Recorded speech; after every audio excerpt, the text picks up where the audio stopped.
All right, Star Wars Visions: The Twins, animated by Studio Trigger. All right, Studio Trigger. yeah. I have a lot to say about this, but I'll wait till we get into the actual conversation of the episode.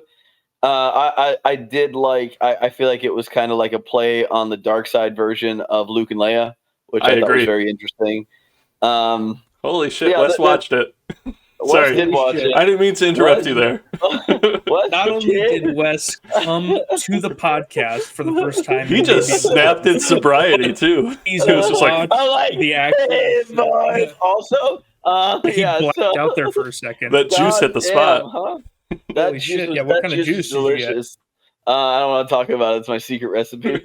Oh, that's gross. But yeah, it was. I mean, I wasn't a huge fan. I thought there were glaring holes in it, but I think that's kind of the point. I don't believe it's designed Brian's to. like, yep. I don't believe it's the kind of series designed where for like. I think it's just designed for a casual fan. Yeah, So I think as us, I watched it and I was like, why don't they just get any other kyber crystal ever and use that as a power source? And that was my big takeaway. Outside in space lightsaber through the ships was pretty cool. that was fun. The whole hyperspeed idea of like he's just on the front of the ship with the lights Oh, out. Wes is going right into it. Yeah, all right, Wes, calm yourself. What the fuck are we doing, man? Yeah, there's a lot of it. There's a lot, but I'll let you guys. We can talk about the story. If you scroll over to extras, they've got a little like 5-minute like documentary type deal on the studio that made it and their inspirations. And the guy, he makes really over the top anime, so he's like, yeah, I don't know if it was silly or over the top everything I did, but that's our style, so I had fun with it. So it made me feel a little better about how it went. I think That's kind of what I visually, figured it was this supposed one to is be, the so. most sort of like anime Yeah, of the three of them. I think. it's really cool art style. Yeah, the most kind of traditional anime like that, like legitimately like cartoon. All right, Yeah. so we've got 2 conjoined Star Destroyers and this Vader-esque figure in a hangar. I thought it was Vader. Could have been. They got me. They got me. So Exactly. we learn there are these twins who were created through the power of the dark side in order to bring order to the galaxy. That's how I'd make my kids. I'm gonna make them through the power of the Classic dark. tale. You know what I mean? So You're not trying the hard enough. conjoining What do you think?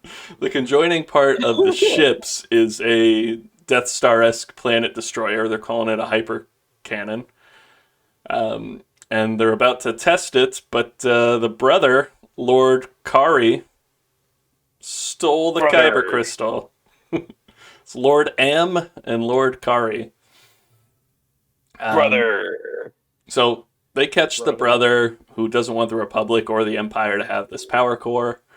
So Am's going He's to take like it by kyber force. crystals. There's only one of them in the world. There's And only I this one have big one. I was like, I hate to break it to you, bro, but they can just probably get another one somewhere. But okay, let's just pretend.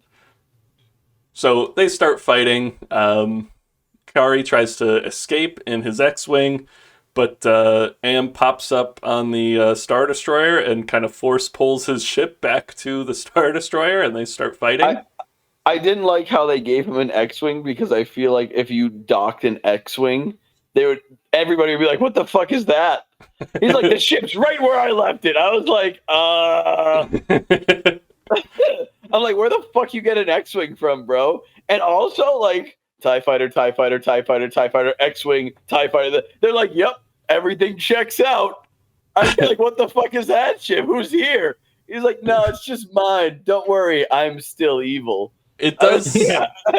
I guess It does stand out because it's full of TIE fighters, but you got to remember with this show, it's the animators, they could take whatever they want from Star Wars and just make up their own rules. Oh no! Again, that's why I thought that it was like I said, there's a bunch of glaring holes, and that was probably the first one where I was like, "How the fuck did he get this on?" But I was like, I know what it is, so I'm not gonna be like, "Oh wait, I'm super nitpicky." But I was definitely like, "Why the fuck would he bring that ship, like the ship of the Republic?" They're fighting over the Kyber crystal, and they're trying to force pull it towards each other. And it looks like Am dies, and you're like, oh wait, no, it was a vision that Kari showed Am. She's not really dead. She's not afraid to die. They start fighting with lightsabers now, and Am has these kind of like tentacly, six-armed Doc Ock lightsabers. She becomes Doc Ock with lightsabers. I was like, oh, fuck. Grievous with Alfred 2 extra Molina arms. Sighting. Alfred Molina. And he comes out and he's like, the power of the sun in the palm of my hand. Precious tritium. Precious Kyber. Yep.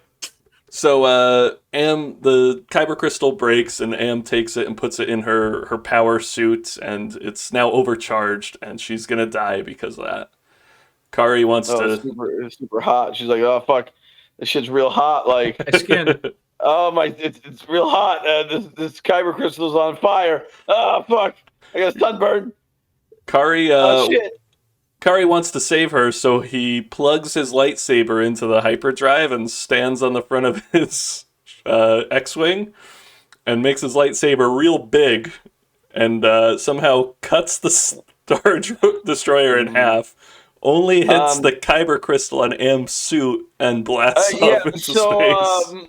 So they flip the X-Wing upside down. Yep, he goes upside down. And somehow, and he's standing just on the very front with a lightsaber.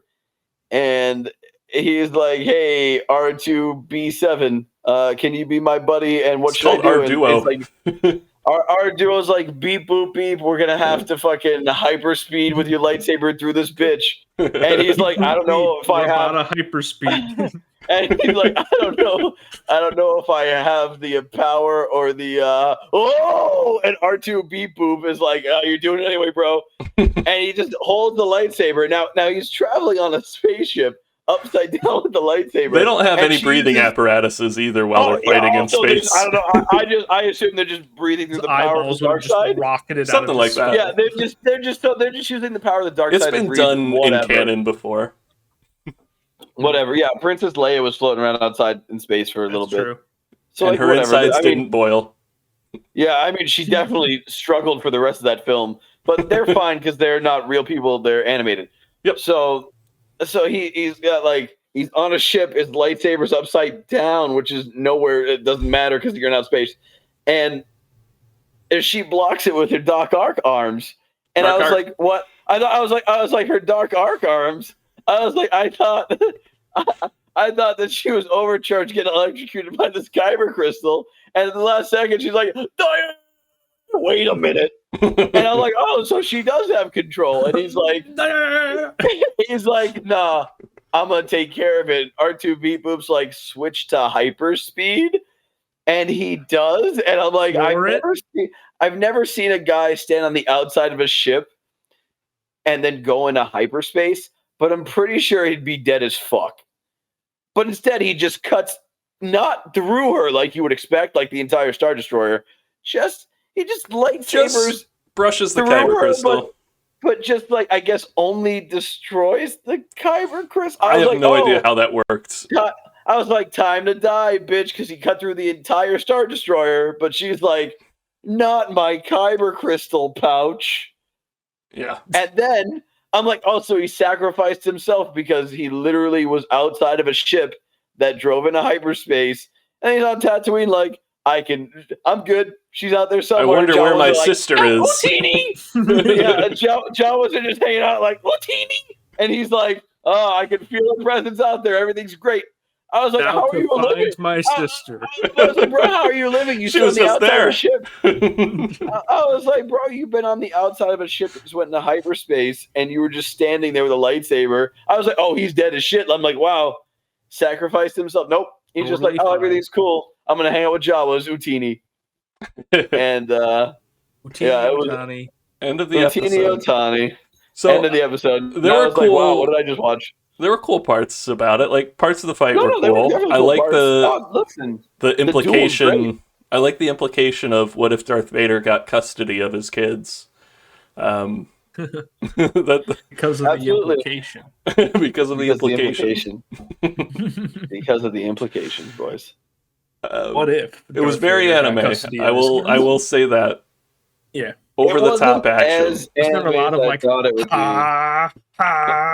like that kind of shit. Not as much A as I little thought there bit would be. when the A little ship bit. stops because she blocks the the lightsaber, the really big one. Yeah, Yeah. that was great. Our duo was kind of like and bloop hyperdrive. I like this one better than the music episode. I still don't Yeah, think me it's better too. than the That's first nice. one.